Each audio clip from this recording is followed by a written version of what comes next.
Assalamualaikum warahmatullahi wabarakatuh. Jumpa lagi bersama Ibu Isa Hadiah di kelas PKN. Para peserta didik, pada kesempatan kali ini kita akan membahas tentang dinamika penerapan demokrasi di Indonesia. Pembahasan kali ini adalah tentang subpokok bahasan yang kedua, dinamika penerapan demokrasi Pancasila. Sebelum memulai pembelajaran, Ibu persilahkan kalian untuk berdoa terlebih dahulu. Baik, terima kasih. Tujuan pembelajaran pada hari ini adalah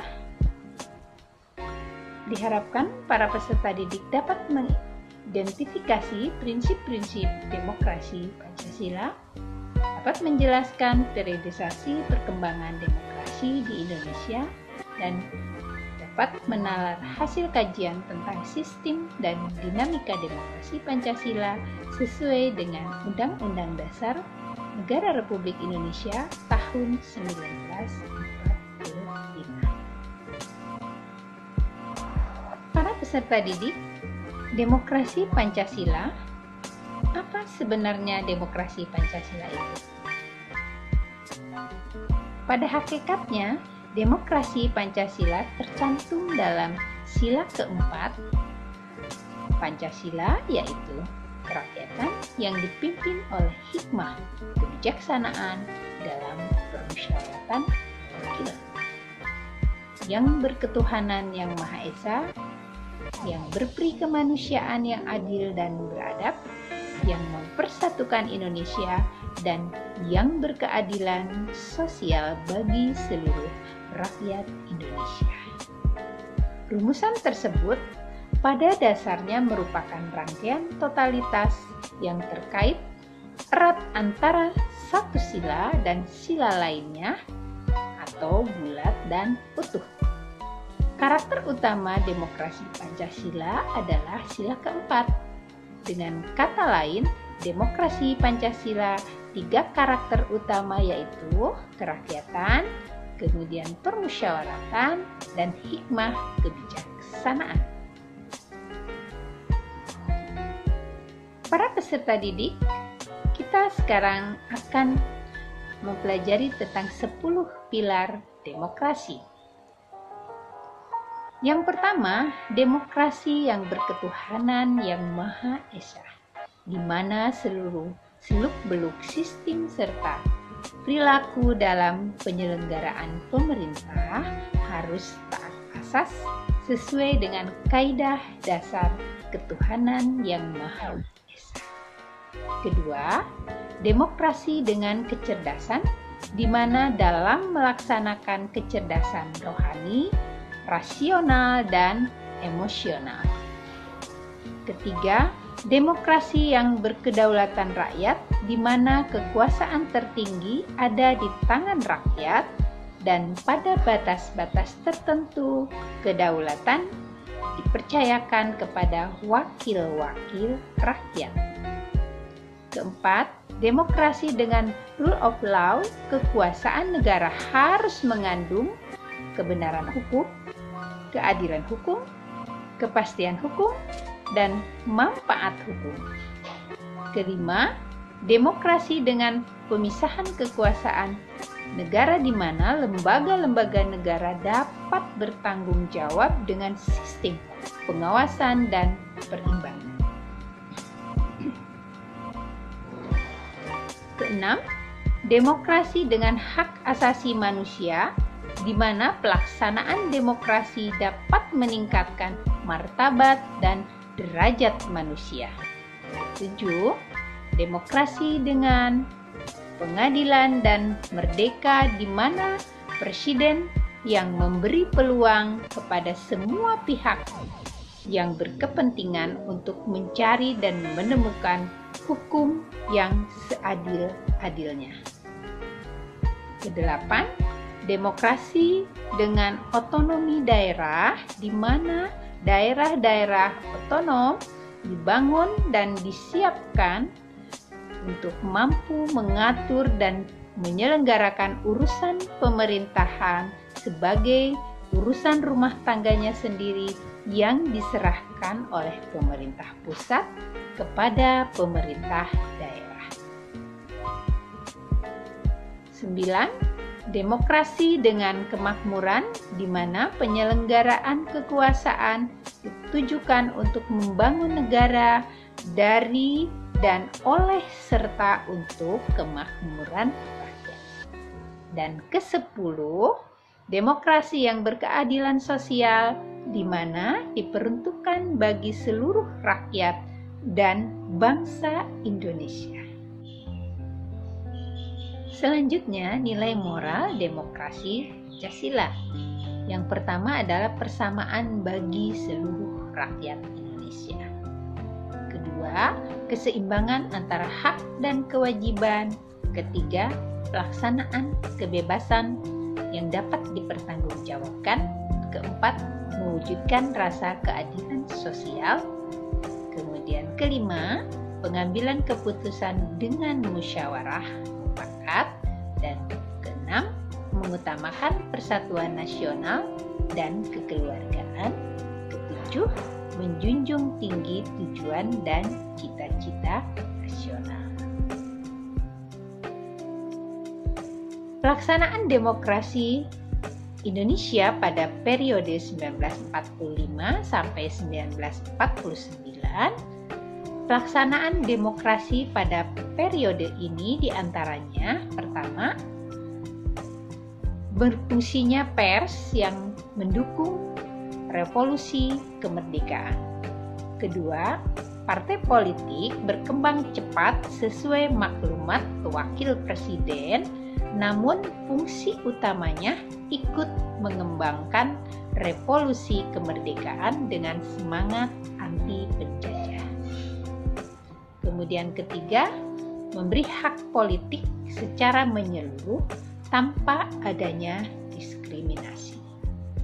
Keempat, presiden yang secara konstitusional memiliki kemungkinan untuk menjadi seorang diktator dibatasi kekuasaannya oleh Komite Nasional Indonesia Pusat. Jadi pada masa periode 1945 sampai 1949, pelaksanaan demokrasi dilaksanakan dengan 4 kebijakan tadi yang udah Ibu sebutkan. Kemudian pada periode demokrasi di Indonesia periode 1959-1965, periode ini yang pertama kebijakannya adalah kehadiran partai politik hanya menjadi elemen penopang dari tarik ulur kekuatan antara lembaga kepresidenan Angkatan Darat dan partai politik Indonesia. Kedua, dengan terbentuknya DPR-GR, peran lembaga legislatif menjadi lemah karena hanya menjadi instrumen lembaga kepresidenan. Kemudian yang ketiga, pada periode ini dasar manusia menjadi sangat lemah. Nampak dari resistensinya pemerintah terhadap kritik dari masyarakat. Kemudian yang keempat, kebebasan pers berkurang. Sejumlah surat kabar, majalah dilarang terbit oleh pemerintah. Nampak dari dibredelnya harian Abadi yang berafiliasi dengan Masyumi dan harian Pedoman yang berafiliasi dengan PSI. Kemudian pada periode ini apa saja? Selain 4 di atas ada satu lagi, yaitu sentralisasi kekuasaan semakin dominan dalam hubungan pemerintah pusat dan daerah.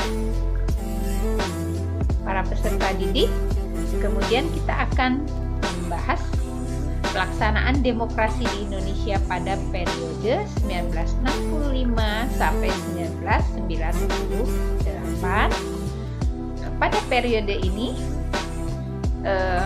yang dilaksanakan pada masa periode ini, pertama, rotasi kekuasaan hampir tidak ada, kecuali pada jajaran yang lebih rendah seperti gubernur, bupati, kemudian camat atau kepala desa.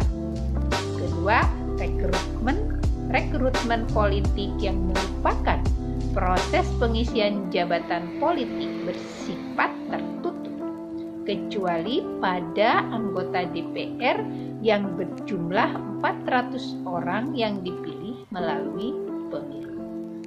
Ketiga, pemilihan umum diselenggarakan secara teratur namun tidak melahirkan persaingan yang sehat. Keempat, pengekangan hak dasar warga negara seperti kebebasan berpendapat, kemudian nampak pada dicabutnya izin tabloid Tempo, Detik, dan Editor. Ya. Selanjutnya, pelaksanaan demokrasi di Indonesia pada periode 1965 sampai sekarang. Yang pertama, diberlakukannya sistem multipartai pada pemilu tahun 1999 agar rakyat dapat berpartisipasi dalam kehidupan berbangsa dan bernegara. Kedua, pada tahun 2004 rakyat dapat langsung memilih wakil di lembaga legislatif dan presiden, wakil presiden pun dipilih secara langsung. Tidak hanya itu, mulai tahun 2005, kepala daerah pun atau gubernur dan bupati juga wali kota dipilih secara langsung oleh rakyat. Kemudian ketiga, rotasi kekuasaan dilaksanakan mulai dari pemerintah pusat sampai pemerintah desa.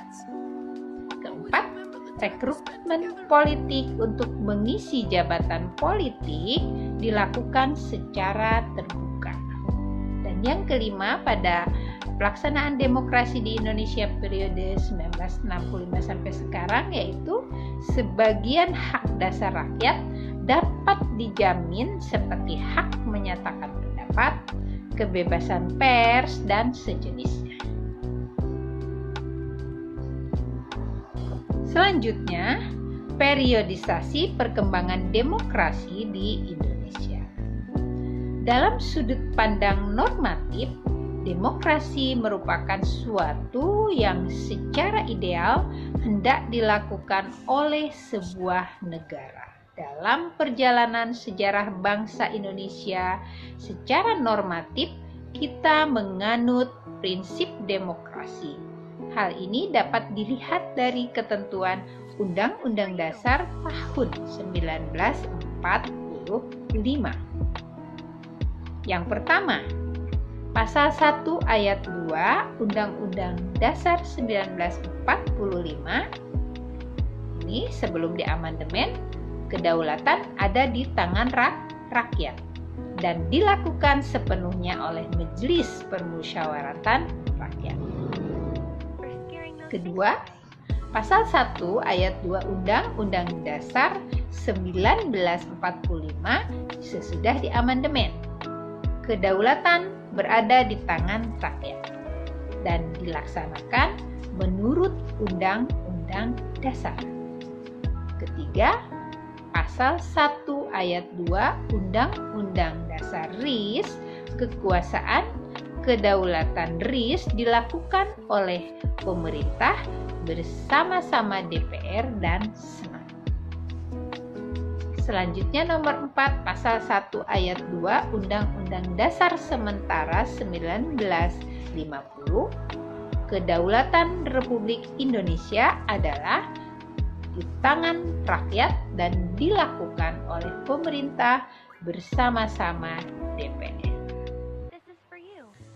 Nah, para peserta didik, itu adalah periode-periode yang sudah Ibu sampaikan, mulai dari periode awal yaitu periode 1945 sampai 1949, ada 4 ya pelaksanaan demokrasi yang dilaksanakan. Kemudian pada periode 1959 sampai 1965 ada 5 pelaksanaan demokrasi yang dilaksanakan. Kemudian pelaksanaan demokrasi di Indonesia pada periode 1965 sampai 1998 tadi sudah disampaikan, ada 4 pelaksanaan demokrasi yang dilaksanakan pada masa itu. Dan terakhir tadi pelaksanaan demokrasi di Indonesia pada periode 1965 sampai sekarang ini ada 5 pelaksanaan yang dilakukan. Dan periode perkembangan demokrasi di Indonesia tadi sudah Ibu sampaikan, ada beberapa pasal ya tentang periode perkembangan demokrasi di Indonesia. Nah itu anak-anakku sekalian, Ibu harapkan kalian lebih belajar mandiri di rumah, kemudian dibuka kembali buku tentang PKN, dan dilihat juga di internet banyak penjelasan mengenai hal ini. Dan kalau ingin bertanya, silahkan kalian tanyakan di kelas PKN. Demikian pembahasan singkat hari ini, mudah-mudahan bermanfaat. Billahi taufiq wal hidayah. Assalamualaikum warahmatullahi wabarakatuh.